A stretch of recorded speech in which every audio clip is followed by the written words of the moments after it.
Hey, what's up? This is J Bat, and today I will be doing a review for Batman: The Return of Bruce Wayne, issue 1. And this was a 6-part issue that ran from May 2010 to November 2010, and it chronicles the return of Bruce Wayne back as Batman after being, after his incident or situation with Darkseid in the Final Crisis tale. So this is basically like a time traveling like tale with Bruce Wayne going through different time streams. So this is Batman: The Return of Bruce Wayne 1.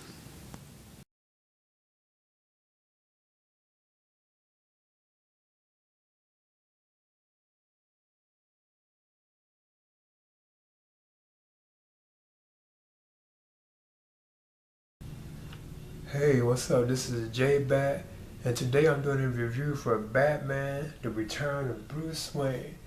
As you can see, this is the cover for it, and this chronicles the return of Bruce Wayne into the role of Batman after the incident that happened with him and Darkseid during the Final Crisis storyline. Basically, Darkseid zapped Batman into like a time stream, and Batman is like going through like a time streamline from like starting from the very beginning of time all the way up until like present day Gotham City. So he's like going through like a time stream like from the past to like the middle and then like the present time. You know what I'm saying?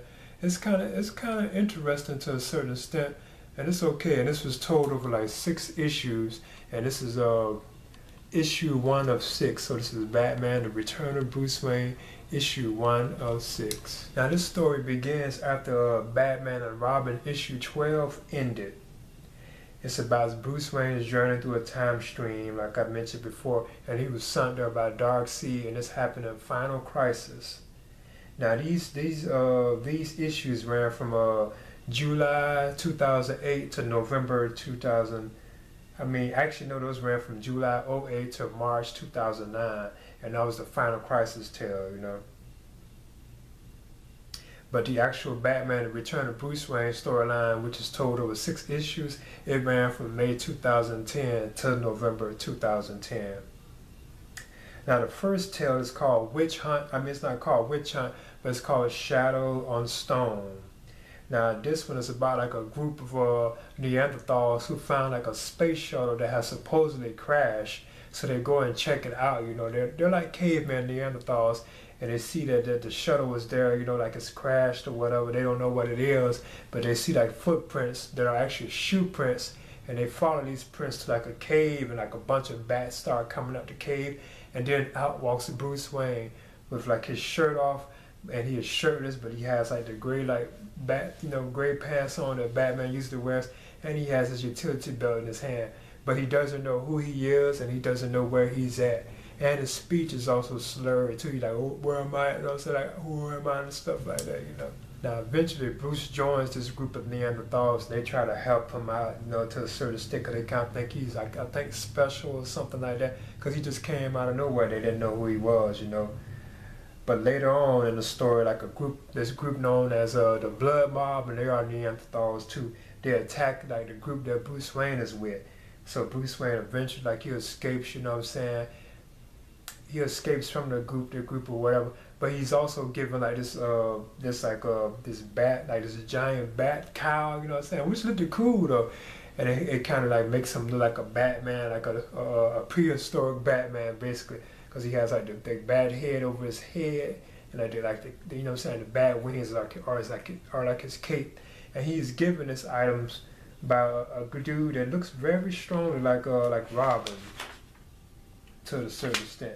The guy that gives him the giant bat pelt, he kind of resembles Robin, and he also has a shield with Batman's like shirt being used as the shield. Like the bat symbol that's on the shirt is actually made into a shield that this guy's using, and he also has like the mask over his eyes. He resembles Robin to a certain extent. So yeah, after this situation with the Blood Mob, Bruce Wayne, like he like jumps into like a waterfall trying to escape, and that's how he gets zapped further along in the time stream that Darkseid is summoned to in the first place. And that concludes the first story of Batman: The Return of Bruce Wayne, which is issue 1 of 6. As you can see, and that concludes that tale, with him jumping into the waterfall at the end, which takes him further along in the time. Now, there were certain things in here that was kind of cool. You know, I kind of liked the look of it to a certain extent, like this first issue. But it was okay. I didn't really like it that much. I thought it was okay, you know. And like certain things about there was like certain references, like I said, like the Robin type, you know, Neanderthal. He resembled Robin, and there was also a Neanderthal that was called the Joker too. You know what I'm saying? He didn't have any makeup on or anything like that, you know. And towards the end of this tale, Superman and Green Lantern and two other heroes I'm not really that familiar with, they kind of show up and be trying to decide where's Batman, you know, what happened to him, where is he, you know. And also the scene with the giant bat pelt that you could see Bruce Wayne on right on the cover, you know. I thought that was cool. In the actual story itself, I thought it looked cool, you know.